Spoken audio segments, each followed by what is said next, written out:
बिस्मिल्लाहिर्रहमानिर्रहीम। अस्सलाम वालेकुम। आज का टॉपिक है ऑपरेटर्स। ओके, हम ऑलरेडी काफ़ी सारे ऑपरेटर्स पढ़ चुके हैं। ठीक है, अब मैं पहले डेफिनेशन बता दूँ। Operators are just symbols words that are used to perform some actions, some calculation. ये कुछ अल्फाज होते हैं, कुछ सैम्बल्स हैं जो कि कुछ ख़ास काम करते हैं। फॉर एग्ज़ाम्पल आप ऑलरेडी देख चुके हैं प्लस। ठीक है, ये यूज़ होता है दो वैल्यूज़ को ऐड करने के लिए। ठीक है, तो ये एक ऑपरेटर है और इसको अरिथमेटिक ऑपरेटर कहते हैं। इसके अलावा भी आप कई ऑपरेटर पढ़ चुके हैं अब तक, जिसमें सबसे इम्पोर्टेंट इसमें एक है असाइनमेंट ऑपरेटर। असाइनमेंट ऑपरेटर आपके पास है सिंगल इक्वल। ठीक है, हमारे पास डबल इक्वल भी है, वो बाद में पढ़ेंगे। ठीक है, लेकिन फ़िलहाल ये याद रखें, बहुत ही इंपॉर्टेंट ऑपरेटर है असाइनमेंट ऑपरेटर। ठीक है, असाइनमेंट ऑपरेटर आप पढ़ चुके हैं। For example int a comma b comma c, ठीक है, बी कामा सी सेमीकोलन, और let's say a is equal to 20 semicolon, return 0 semicolon. Okay, तो ये जो इक्वल का साइन है इसको हम असाइनमेंट ऑपरेटर कहते हैं। ज़रा इसको अच्छी तरह ज़हन में रख कर लें, ये असाइनमेंट ऑपरेटर है। ठीक है, इसका काम क्या है, राइट साइड पे जो वैल्यू होती है ना उसको स्टोर करता है लेफ़्ट में। ठीक है, राइट साइड पे जो वैल्यू है उसको स्टोर करता है लेफ़्ट वाली वेरिएबल में। इसका काम ये है। ठीक है, एक थोड़ी सी बात ऐड कर दूं कि a इज इक्वल टू, अगर आपने इस तरह लिखा b is equal to c is equal to a, अब क्या होगा। एक्चुअली कंप्यूटर पहले ये वाला परफॉर्म करेगा, राइट टू लेफ्ट। पहले a की जो वैल्यू है वो c में स्टोर हो जाएगी और फिर c की वैल्यू b में स्टोर हो जाएगी। ठीक है, तो ये एक पॉइंट असाइनमेंट्स के साथ आता है कि assignment right to left execute होता है। पहले राइट साइड पे जो चीज़ है वो एग्जीक्यूट होती है, उसके बाद उसको लेफ्ट में स्टोर करता है। इसका सिंपल मतलब ये भी है कि आप लेकिन अगर c is equal to b plus a, तो c में क्या स्टोर होगा। एक्चुअली फर्स्ट इसका कंप्यूटर पहले 3 वेरिएबल इस लाइन में बना देता है, a b और c। इस लाइन में a की वैल्यू 20 हो जाती है, इस लाइन में 20 c में भी स्टोर हो जाता है, b में भी। दूसरे अल्फाज में c की वैल्यू भी 20 हो जाती है और b की वैल्यू भी 20 हो जाती है। इस लाइन में c b और a ऐड होगा तो क्या आ जाएगा 40, और 40 स्टोर होगा c में। तो अगर आपने c प्रिंट कर लिया तो c आउट c। ठीक है, तो आप देखेंगे कि c की वैल्यू 40 प्रिंट होगी। ठीक है, आप तरतीब देखें, पहली लाइन, दूसरी लाइन, तीसरी, चौथी और पांचवी। ठीक है, तो इस तरतीब से कंप्यूटर एग्जीक्यूट करता है। और मैंने आपको बताया भी था कि ये वेरिएबल स्केलर वेरिएबल है, ये एक वक्त में एक वैल्यू स्टोर करते हैं। तो इस लाइन में तो इसकी वैल्यू 20 हो गई, लेकिन जब आपने ये लाइन एग्जीक्यूट कंप्यूटर ने कर ली तो ए में 20 वैल्यू और बी की जो 20 वैल्यू थी वो ऐड होके 40 जो है वो सी में स्टोर हो गई। ठीक है, तो इसको चेक करते हैं। ये ओके, इसको इस तरह से करें, कंट्रोल शिफ्ट बी, ये कंपाइलेशन हो रही है। ठीक है, जब तक कंपाइलेशन होती है मैं इधर CLS कर लेता हूँ ताकि ये क्लियर हो।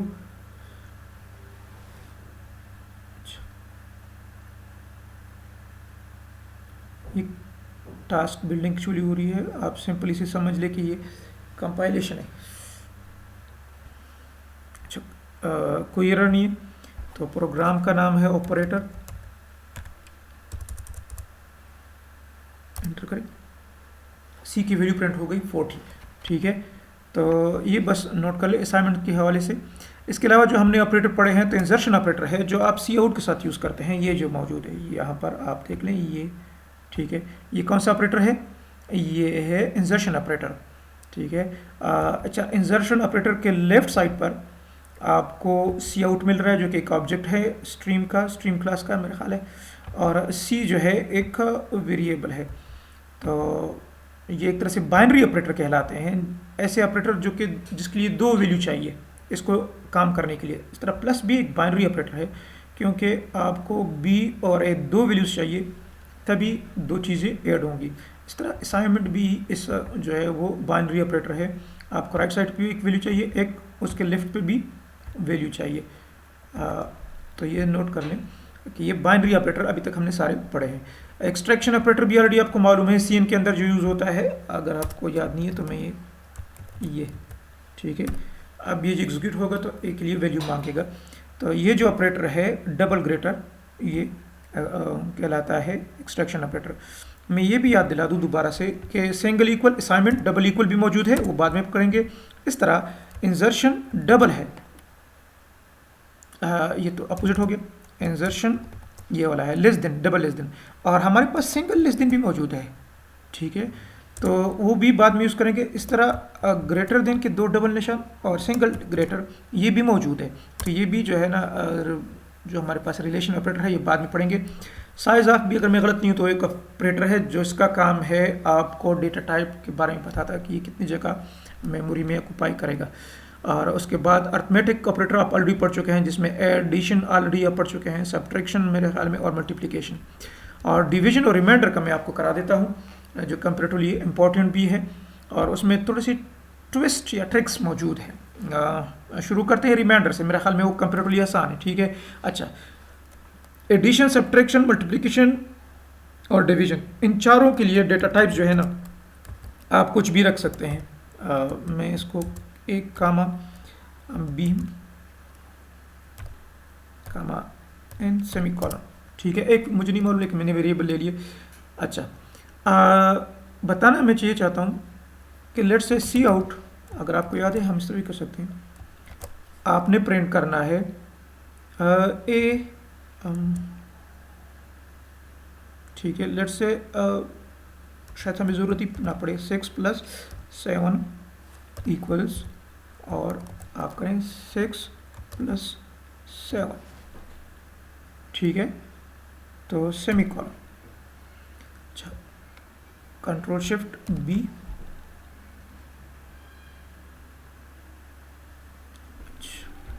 आप अर्थमेटिक 6 + 7 = 13, ठीक है, तो ये तो एडिशन का हो गया। यहाँ पर आप देखिए 6 भी इंटीजर है, 7 भी इंटीजर है। अगर 6.8 होता और ये 7.9 होता तो भी कंप्यूटर के लिए, सी के लिए कोई फ़र्क नहीं पड़ता, कंप्यूटर उसके मुताबिक रिज़ल्ट जनरेट कर देता है, ठीक है। अब देखें बिल्डिंग हो रही है, अच्छा कोई एरर नहीं है। आप दोबारा देखें 6 + 7 = 14.7। अच्छा, ये भी आप नोट कर लें कि ये सिर्फ डिस्प्ले की हद तक है, ये आप देख लें, ये डिस्प्ले हो रहा है 6 + 7, डबल कोट्स के अंदर आप जो कुछ लिखेंगे वो डिस्प्ले होता है, और यहाँ पर वैल्यू जो भी आ रही है वो डिस्प्ले हो रही है, ठीक है। तो कंप्यूटर ख़ुद से जो है ना जो भी वैल्यू है वो जनरेट, जो वैल्यू आप दे रहे हैं वो जनरेट कर देता है। जो रिमाइंडर है, ठीक है, अब यहाँ पर ज़रूरी है रिमाइंडर के लिए कि लेट्स से 7 में इसको 7 रिमाइंडर लेट्स से 6 = तो 7 रिमाइंडर 6 सेमी कॉलन। ये ऊपर वाली लाइन को कहाँ मेंस कर लेते हैं, कंट्रोल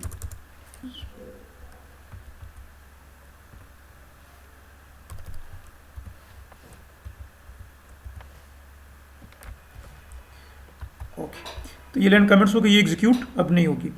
हमारे पास रिजल्ट क्या आना चाहिए, 7 को कंप्यूटर 6 पे डिवाइड करेगा और जो रिमाइंडर आता है वो हमें शो करेगा, ठीक है।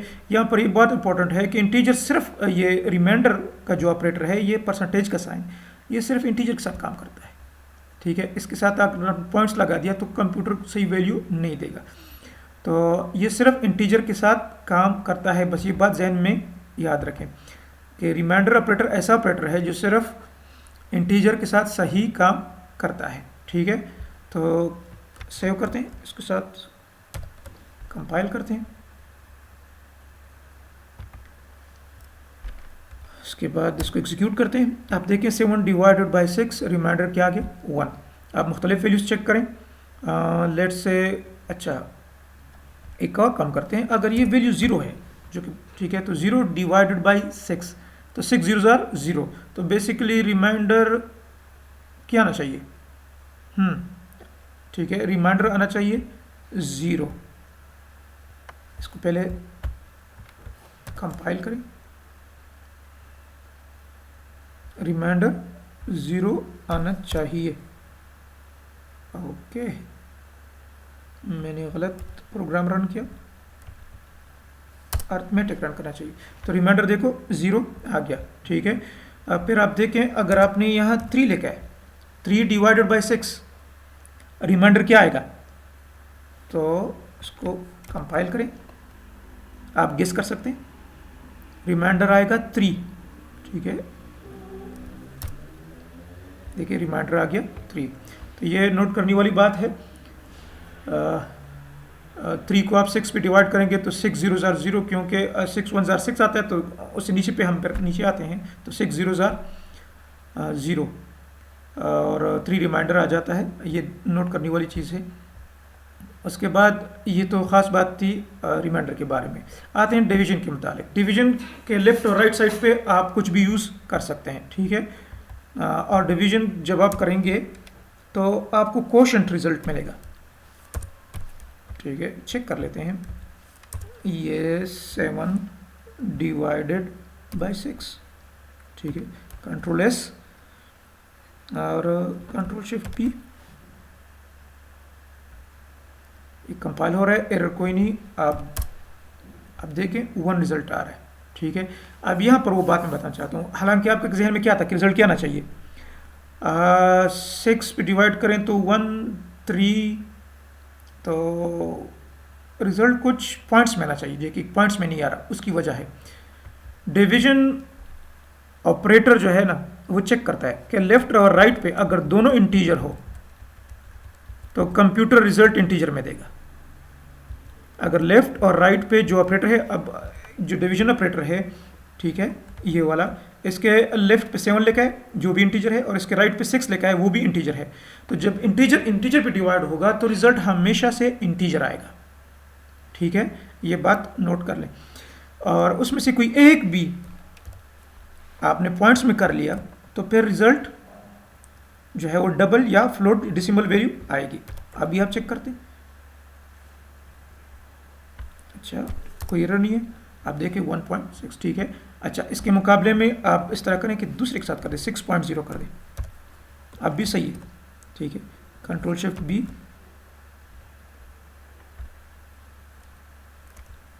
अर्थमेटिक करें, आप देख लें कि रिजल्ट ठीक आ रहा है, ठीक है।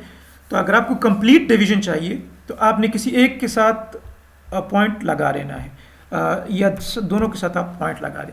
लेकिन अगर आप चाहते हैं कि मैं क्वेश्चन चाहता हूं लेकिन उसकी जो पॉइंट वैल्यू है वो मुझे नहीं चाहिए, तो आप फिर दोनों वैल्यूज़ को इंटीजर रखें। जब दोनों वैल्यूज़ इंटीजर होंगी तो कंप्यूटर डिवीजन तो कर लेगा कंप्लीटली, ठीक है, 7 को 6 पे डिवाइड कर लेगा, लेकिन ये बात कंफर्म है कि उसमें जो पॉइंट वाली वैल्यू है उसको ट्रंकेट कर दे। ट्रंकेट का मतलब है कि बिल्कुल भूल जाता है कि इसके साथ पॉइंट भी है, और सिर्फ जो इंटीजर वाली वैल्यू है वो आपको शो कर देता है, ठीक है।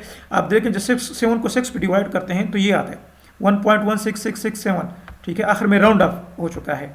अच्छा, जब ये दोनों इंटीजर होंगे, 7 भी इंटीजर और 6 भी इंटीजर, तो फिर ये पूरा पोर्शन जो पॉइंट वाला है ना, कंप्यूटर ये इग्नोर कर देता है कि ये एग्जिस्ट ही नहीं करता, और आपको रिजल्ट 1 शो करेगा। तो मैं इसको कंपाइल करता हूँ और इसको रन करता हूँ, आप देख लें, ठीक है। तो ये जो है एक चीज़ मौजूद है। इसके अलावा अगर मैं एक और चीज़ जिसे कहते हैं priority of operator. Priority of operator से मुराद क्या है, प्रेसिडेंस ऑफ ऑपरेटर या प्रायोरिटी ऑफ ऑपरेटर, ठीक है। अगर आपसे कोई पूछे 2 + 2 मल्टीप्लाई बाय 2, इसका रिजल्ट क्या आएगा, तो हो सकता है आप में से कोई कहे कि 2 + 2 4, 4 मल्टीप्लाई बाय 2 8, ठीक है, ये गलत है, ये नहीं है। तो रिजल्ट क्या है, एक्चुअली रिजल्ट है 2 मल्टीप्लाई बाई 2 पहले होता है और उसके बाद 2 ऐड होता है, तो 2 मल्टीप्लाई बाई 2 4, 4 + 2 6, तो रिजल्ट यहाँ 6 आता है, 8 नहीं आता। ठीक है, इसे कहते हैं प्रायोरिटी ऑफ ऑपरेटर्स। जितनी भी ऑपरेटर्स है उन सब में प्रायोरिटी कंप्यूटर देख के सॉल्व करता है। ठीक है, मतलब अगर एक लाइन है जिसमें बहुत सारे ऑपरेटर है, ठीक है, मैं आपको इधर ही दिखा देता हूँ, जिसमें लेके 2 + 2 × 2। ठीक है, अब इसमें अब प्लस ऑपरेटर भी है और डिवीजन मल्टीप्लिकेशन का ऑपरेटर भी मौजूद है। तो कंप्यूटर रिजल्ट क्या शो करेगा, आप खुद ही चेक कर लो।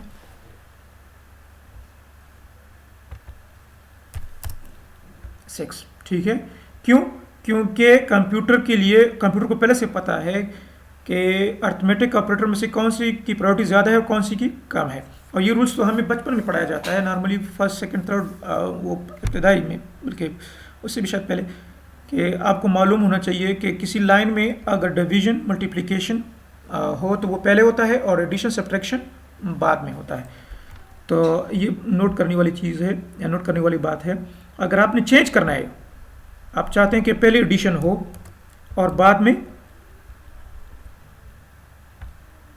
जो है वो मल्टीप्लिकेशन हो, तो आप जो है वो ब्रैकेट लगा देते हैं। ठीक है, ये भी मैथमेटिक्स अलजेब्रा का काम है, ऑलरेडी आपको ये मालूम होना चाहिए। तो इसको दोबारा कंपाइल करते हैं। अभी आप देखें कि रिजल्ट जो है वो 8 आएगा। आप देखें 8 आया।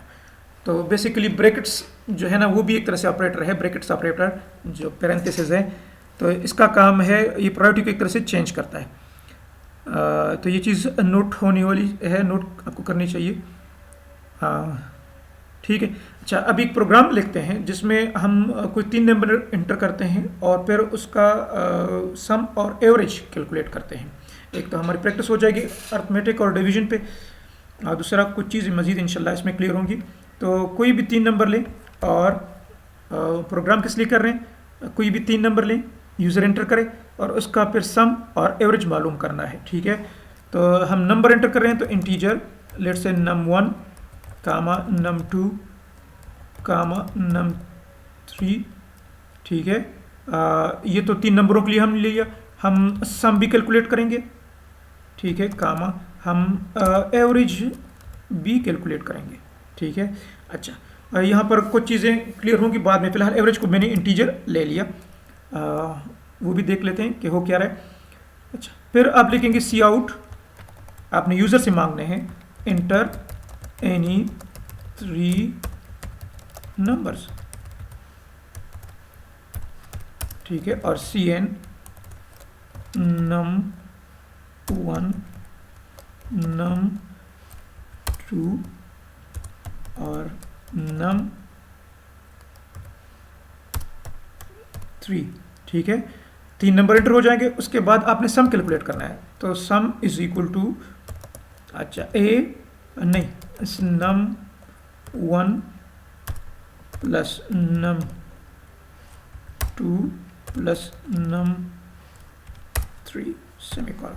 ठीक है, उसके बाद लेट से हम शो करते हैं cout sum is equal to, आसान आउटपुट यही बनता है, उस सन से लिख लेते हैं सम। ठीक हो गया, control S control shift B ताकि कंपाइल हो प्रोग्राम। ठीक है, चेक करते हैं, एंटर एनी 3 नंबर्स, तो मैंने आपको बताया था 4 5 6। ठीक है, sum is equal to 15, already आपको ये मालूम है, ये तो सिंपल सा था, इसमें कोई ऐसा मसला नहीं है। अच्छा, अब अगर आपको एवरेज का याद हो तो मैथमेटिकली तो हम यहाँ नहीं ले सकते यहाँ चूँकि, तो एवरेज बराबर होता है num1 plus num2 plus num3, और उसको डिवाइड करते हैं जितने नंबर से, तो नंबर हमारे पास 3 है। ठीक है, 3 पे आप डिवाइड करें तो आपके पास एवरेज आ जाएगा। लेकिन अगर आप गौर करें तो हमने already num1 plus num2 num3 already किया हुआ है। ठीक है, तो अगर आप देखें तो एवरेज हमारे पास, इसका फार्मूला कुछ इस तरह आना चाहिए, सम डिवाइडेड बाय 3। ठीक है, अच्छा, तो अब इसको लिखते हैं AVG, हमने एवरेज के लिए लिया हुआ था, और सम डिवाइडेड बाय 3 सेमीकोलन। अच्छा, एक्सपेक्ट क्या रिजल्ट आप एक्सपेक्ट करते हैं, अपने जहन में रख लें, फिर बाद में मैं आपको बताऊंगा कि इसमें क्या मसला है। अच्छा, इसमें इंडेल लिख लें।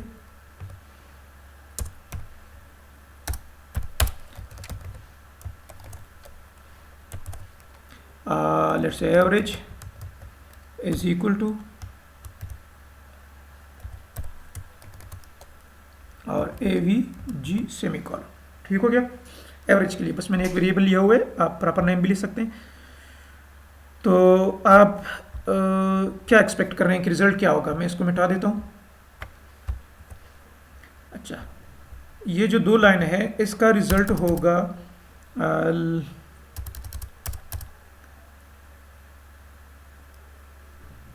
सम इज इक्वल टू, ऑलरेडी आपको मालूम है कि 15 अगर मैंने, अच्छा पहले तो आएगा enter any 3 numbers, enter any 3 number screen पे आएगा। ठीक है, साथ में आपने लेट्स से एंटर किया 4 5 6 जो हमने पिछली दफ़ा एंटर किया था, तो आ जाएगा सम इज इक्वल टू 15। ठीक है, आप क्या ख्याल कर रहे हैं, एवरेज इस तरह आएगा, एवरेज इज इक्वल टू क्या आना चाहिए,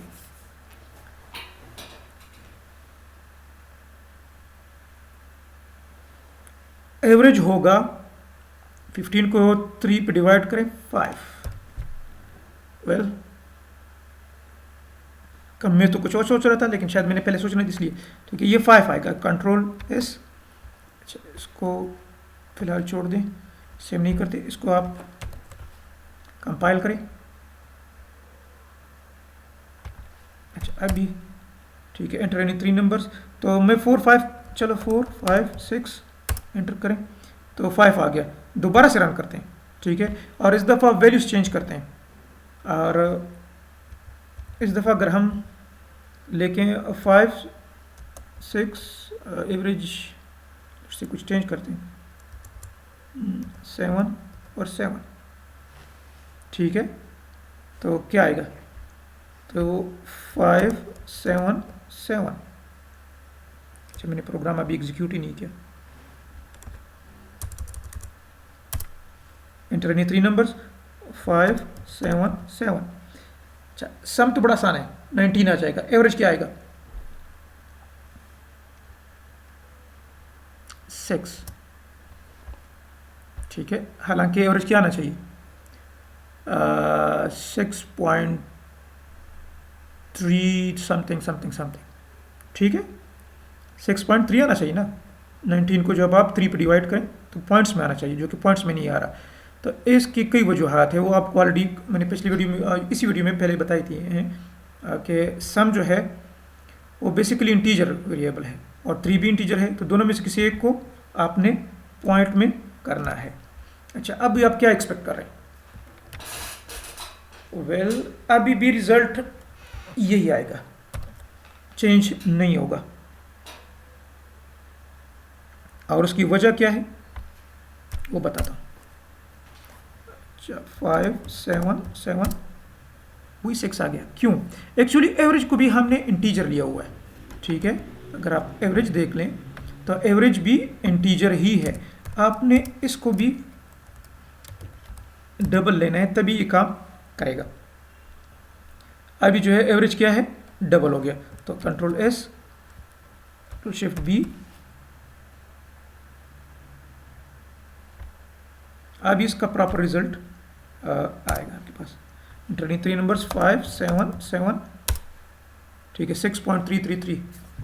ठीक है, तो ये बात नोट कर लें कि अगर आपने वेरिएबल इंटीजर लिया हुआ है तो कंप्यूटर सिर्फ उसमें इंटीजर ही वैल्यू स्टोर करेगा, और अगर आपने गलत वैल्यू दे दी तो हो सकता है कंप्यूटर आपको एक गार्बेज वैल्यू दे या उसको कंप्यूटर चेंज करे दूसरी वैल्यू में। ठीक है, इन केस ऑफ इंटीजर और डबल ये है या फ्लोट ये है कि कंप्यूटर उसमें से पॉइंट वाली वैल्यू रिमूव करके सिर्फ इंटीजर वाली वैल्यू एक्सेप्ट कर लेता है। ठीक है, तभी एवरेज में सिर्फ 6 स्टोर हो रहा था। अब जबकि एवरेज भी डबल है और इधर पॉइंट भी आ गया तो ठीक है। अगर इसमें से भी आपने जीरो वाला पोर्शन हटा दिया ना तो रिजल्ट फिर ठीक नहीं आएगा, क्योंकि अभी भी डिवीजन, ये इंटीजर डिवीजन है, ये भी इंटीजर है और 3 भी डिवीजन है। तो अगर आप यहाँ देखें तो ये फिर ठीक नहीं होगा। तो ये दोनों बातों का ख्याल आपने रखना है कि वेरिएबल भी उसके मुताबिक हो और कैलकुलेशन में भी वैल्यूज़ आपके पास सही हो। देखें फिर 6 आ रहे हैं, हालांकि एवरेज अभी इस वक्त डबल में है, ठीक है, उसका डेटा टाइप क्या है, डबल, लेकिन फिर भी रिज़ल्ट जो है वो 6 आ रहा है। तो उसकी वजह बेसिकली यही है कि ये इंटीजर डिवीजन हुआ है, जो कि इसमें से आपने किसी एक को ज़ीरो करना है, ठीक है। अच्छा, प्रोग्राम लेंथी हो जाएगा, इसलिए फ़िलहाल इसको यहाँ छोड़ देते हैं। जाते जाते ये भी याद रखें कि अगर आपने इस एवरेज को इस तरह से लिखा, कंट्रोल C कंट्रोल V, ठीक है, तो ये गलत होगा। क्यों, गेस कर लें। वजह यह है कि इसकी प्रायोरिटी ज़्यादा है, तो पहले कंप्यूटर num3 को 3 पे डिवाइड करेगा और फिर उनको ऐड करके num1 और num2 साथ में ऐड कर देंगे, ठीक है। तो इसका प्रॉपर तरीका यह है कि आपने फिर यूँ करना है, ठीक है। ये बात कैलकुलेशन करते वक्त जहन में याद रखें, और ये तकरीबन सारे कंप्यूटर लैंग्वेजेस के लिए ऐसा ही है, ठीक हो गया। तो ये यहाँ तक आपकी वीडियो है। आई होप कि आपको समझ में आया होगा। साथ में ये भी याद रखें, एक टिप ये भी है कि जब आपने कैलकुलेशन करनी हो ना, और इस तरह की कोई सिचुएशन हो कि पहले सम कैलकुलेट हो रहा है फिर सम बाद में यूज़ हो रहा है, ठीक है, तो आप देख लें कि पहले सम कैलकुलेट करना है बाद में एवरेज। अगर आपने एवरेज पहले लिख लिया और सम बाद में, तो कंप्यूटर के लिए प्रॉब्लम होती है। कंप्यूटर जो है एक सीक्वेंस में स्टेटमेंट एग्जीक्यूट करता है, ठीक है। पहले लाइन नंबर 5, फिर लाइन नंबर 6 पे, फिर लाइन नंबर 7, फिर 8, फिर 9, फिर 10, इस तरह एक एक करके लाइन एग्जीक्यूट करता है। आगे जाके हम मज़ीद स्टेटमेंट्स पढ़ेंगे जिसमें ये इसको हम चेंज भी कर सकते हैं, लेकिन नॉर्मल सीक्वेंस यही होगा, सिक्वेंशली ही एग्जीक्यूट करता है। और ऑपरेटर की प्रायोरिटी के बारे में भी आप देख लिया करें कि अब अगर आपके पास सिंटैक्स एरर नहीं है और रिज़ल्ट गलत आ रहा है, तो नॉर्मली इसका मतलब यही है कि आपने कहीं फार्मूले में कोई ना कोई गलती की है। तो कंप्यूटर सिंटैक्स एरर में नॉर्मली कंप्यूटर बता देता है, लेकिन जो लॉजिकल एरर है, जो फार्मूले में एरर है, वो कंप्यूटर नहीं बताता। ओके, अल्लाह हाफिज़।